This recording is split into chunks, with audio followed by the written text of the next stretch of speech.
We built it with one goal in mind, that this should be a warm home, a welcoming home, a safe home, that people from all walks in life can come and partake in all of our programs, from our preschool, our synagogue, our wonderful friendship circle serving children with special needs. This is what we are all about. After 33 years, we did not expect what happened here yesterday. I was preparing for my sermon. I walked out of the sanctuary and I walked into the lobby and I met my dear friend, Lori Kaye, a blessed memory. She came here because her mother recently passed away, and she wanted to honor her mother at the memorial service. She invited her daughter Hannah to come and sit with her, her only daughter, who drove down from LA to be with her mother for the memorial service. She looks at me in the lobby. She says, "Rabbi, what time is Yizkor? What time is the memorial service?" I told her at 11:30. I went to my office to freshen up. I came back, and Lori is there. For those of us who know Lori, know that she is a person of unconditional love. I have known her for close to 25 years. She was a pioneer member from our congregation. She used to work for Wells Fargo. She helped secure us the loan for this building, which is a very difficult task in the early 90s. She was one that went out of her way to always be there for those in need. When one of our members' wives was diagnosed with breast cancer, she took it upon herself to drive her to every single doctor's appointment, to be there for the children. Lori had unconditional love for all. She was the most kindest, generous, great philanthropist, and a great loyal friend, which you don't find much these days. My wife and I had an amazing relationship with Howard and Lori. We were there when their only daughter was born, Hannah, and they were like brothers and sisters to us. 2 weeks ago, our youngest daughter got married. Lori and Howard flew to New York to dance with us at this wedding.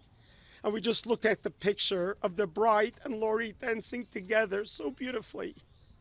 And here we are in the lobby on one of the holiest days of the year, the last day of Passover, smiling at each other. And I walk into the banquet hall to wash my hands. I walk 2-3 footsteps when I hear a loud bang. I thought Lori may have fell or the table tipped over in the lobby right here. I turn around and I see a sight that undescribable. Here is a young man standing with a rifle, pointing right at me. And I look at him. He had sunglasses on. I couldn't see his eyes. I couldn't see his soul. I froze. My first concern was, what's with Lori? Where did that noise come from? What's happened to Lori? And as soon as I did that, I took a look, and more shots came running right at me. And I lifted up my hands.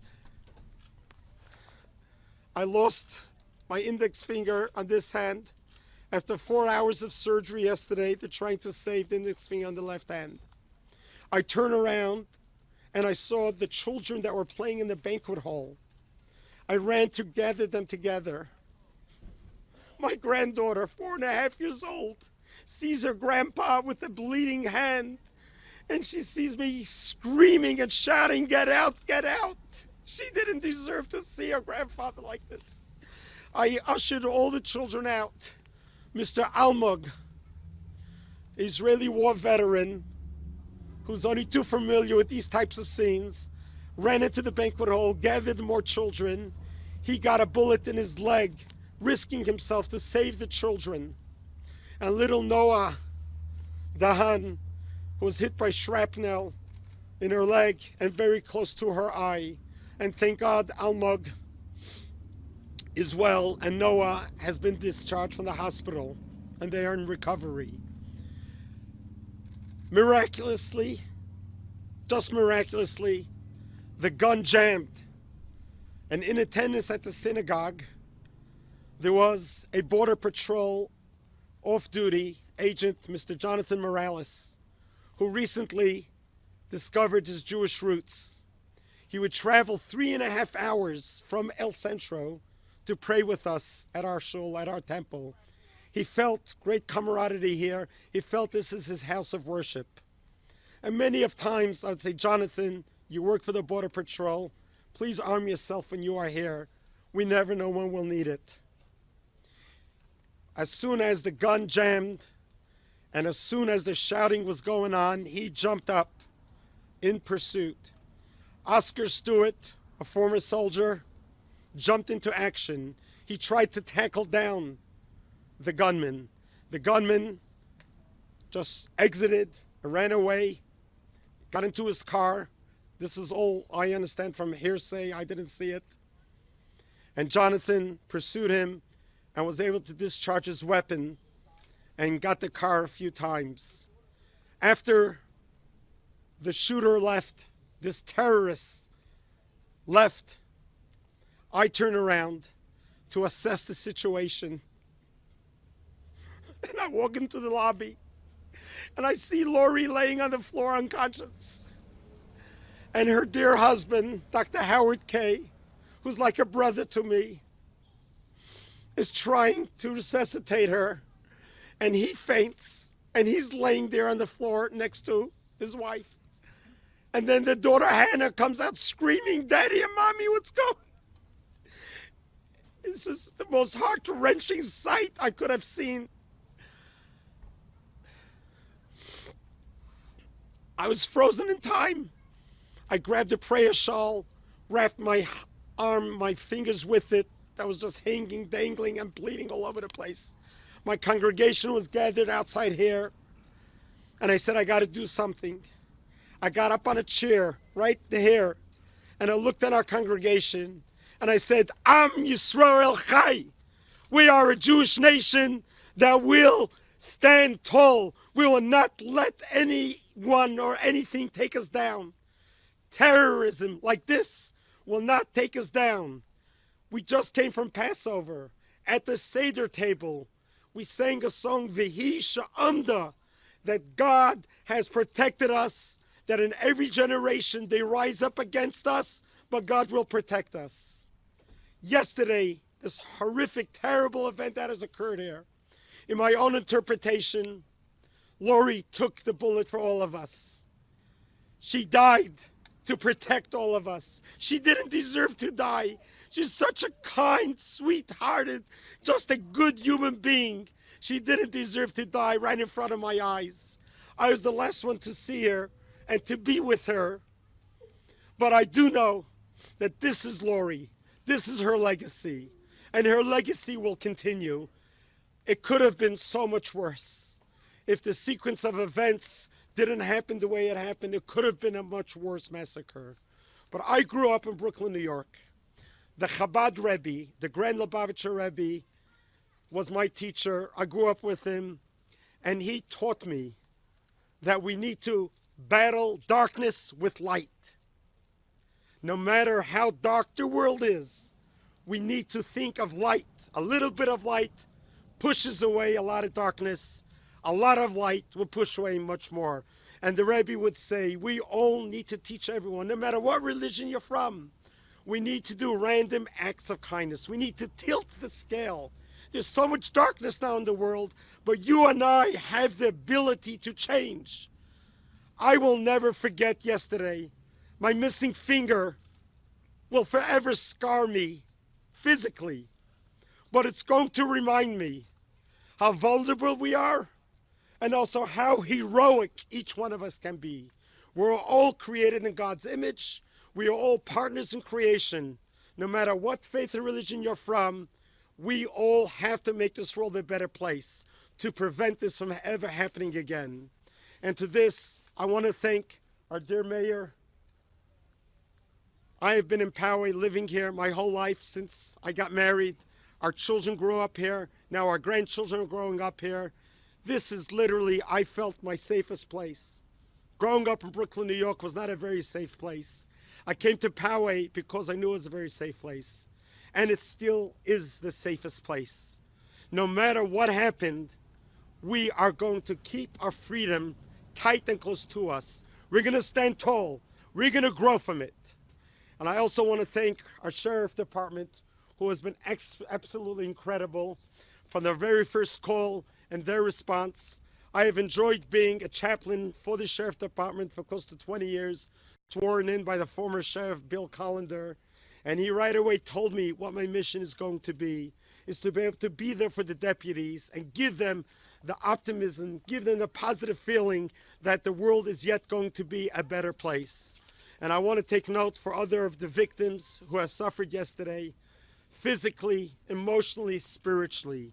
The best we can do to combat is to grow, build, and be stronger and stronger and stronger. And yes, every single one of us can do that. I look around the myriad of cameras that are here. The message needs to be brought out to the public. How does a 19-year-old, a teenager, have the audacity, the sickness, the hatred of to publicize such anti-Semitism in his manifesto? How does he come here to our house of worship, do what he did? Perhaps we need to go back a little earlier and think about, what are we teaching our children? What are we educating our children? We need to perhaps consider reintroducing in our public school system a moment of silence where children can start the day with pausing and thinking, why am I created? Why am I here? And what am I going to do? So I certainly hope we can grow from this and we could become stronger from this. Chabad of Poway will survive this. I want to thank all of our community members. I want to thank all of our neighboring churches from all over San Diego. To see all the religions come together and support is absolutely the warmest hug that we could have ever gotten. And to be able to be together and show unity, solidarity, I want to personally thank all of my fellow priests, ministers who have been here with me, who have told me, here, shared with me your condolences. We're so grateful for that. The community has set up a GoFundMe account to help us through this very difficult time, and we're certain that San Diego will be able to participate in doing your part in helping us rebuild and get back on our feet. I want to take this opportunity to bless everyone here with blessings of long life, great health, and let's look for peace. And yesterday, I was going to read the prophecy of Isaiah. I didn't get to do it because my hand was blowing out. The prophecy of Isaiah was that the world is going to see better days. And it's not a prophecy of some kind of an idea. It's reality. We pray for it to happen, and one good deed at a time will make that happen. I'm appealing to all of our fellow Jewish members of our faith and others.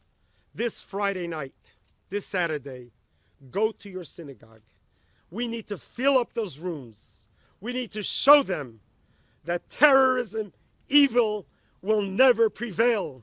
Let's fill up the synagogues. Let's stand tall. Let's dance together. And for our Jewish people who haven't been to synagogue in a long time, this is the time to do it. This is a personal request for myself as a rabbi, asking you, come to synagogue this weekend just to show solidarity. And God will inspire you and bless you, that we should all be blessed with greater and better times. We should no longer have to have such press conferences, but only greater and better times for all mankind should happen speedily in our days. Amen. Amen. Rabbi, can I ask you? As I was in my house, I received a personal phone call from our President Donald Trump. I was amazed to answer the phone and say the Secretary of the White House is calling. And he spent close to 10-15 minutes with me on the phone. And it's the first time I've ever spoken to a President of the United States of America. He shared with me condolences on behalf of the United States of America. And we spoke about the moment of silence. And he spoke about his love of peace and Judaism and Israel. And he was just so comforting that I'm really grateful to our president for taking the time and making that effort to share with us his comfort and consolation. And I'm open for any questions. You said before that this could have been much worse. Can you expand on that? Well, is this the idea if the gun had not jammed? I mean, Well, I'm not an expert in this field, but for what I have observed, that he was standing right there in the lobby. He was aiming at me in the banquet hall, but he could have as easily turned left, gone into the sanctuary where the seats were full for the memorial service, and he could have just used all of his clips that he had, and it could have been such a bloodbath. I don't even want to fathom to think about how that would be, but that's... I think we're going to try to wait with the questions till the end. We're going to hear the comments, and then at the end, if there's time, we'll take some questions. thank you, Rabbi. Sure. Just let the sheriff. I'd like to ask our sheriff representative to please share with us. Hello, my name's Jeffrey Duckworth. Closer to the mic, please. Yep, sorry. Thank you. Hi, I'm Jeffrey Duckworth. I'm the captain here for the City of Poway Sheriff Station, and our hearts go out to your congregation. We will be conducting extra patrols in around not only the synagogue, but all of the religious establishments in our city, and be reaching out to all of our people in the city and assuring them that we're here for them, and we appreciate being here and being able to help serve, and that's what we're here for, and we're sorry for your loss. Thank you. Has the gunman been charged? I'm not going to talk about anything going on right now. The Sheriff's Department Homicide Unit is in charge of the investigation, and any press releases that they send out, we'll let them do that. Okay? Would you be able to kind live in fear? That's what you want people to know. Absolutely. Absolutely. Rabbi, you came face to face with the shooter. Did he say something to you? Did you say something to him when he entered the One church? second, I'm going to ask our mayor. Just please hold your question. Our mayor, please.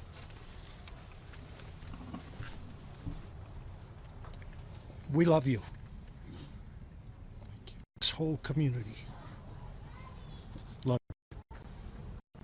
We'll be there with you.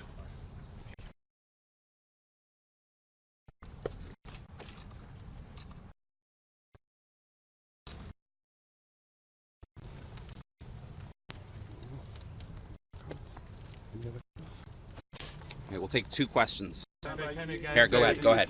Did the shooter say anything as he entered the synagogue? And did you say anything to him in that moment? I did not see him enter. He entered already as I was walking. But when I turned around after the first shot, I didn't hear him say anything. Rabbi, What was that? The understanding is that your congregation is trained to scenarios. Is that true?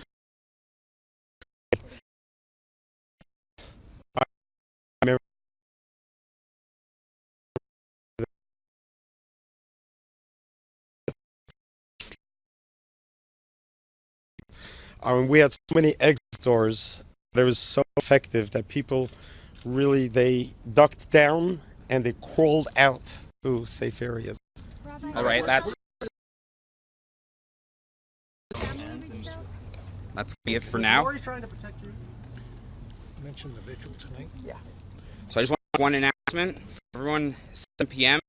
at Val Verde Park. There's going to be a candlelight vigil, and you are welcome to attend. Also, tomorrow is going to be the funeral for Mrs. Lori Kaye.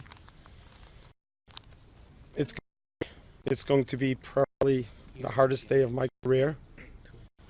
It will be 2 o'clock right over here. It's going, there's a common expression of paying last respects at a funeral. There's no last respects over here. Tomorrow we're going to salute Lori. We're going to salute her life. And we're going to keep her legacy alive. The legacy of goodness and kindness. And our heart goes out to her husband, Howard, and her daughter, Hannah. And the show of support from our whole community at large has been exceedingly comforting to them. And I thank you all for that. Thank you, Rabbi. Thank you.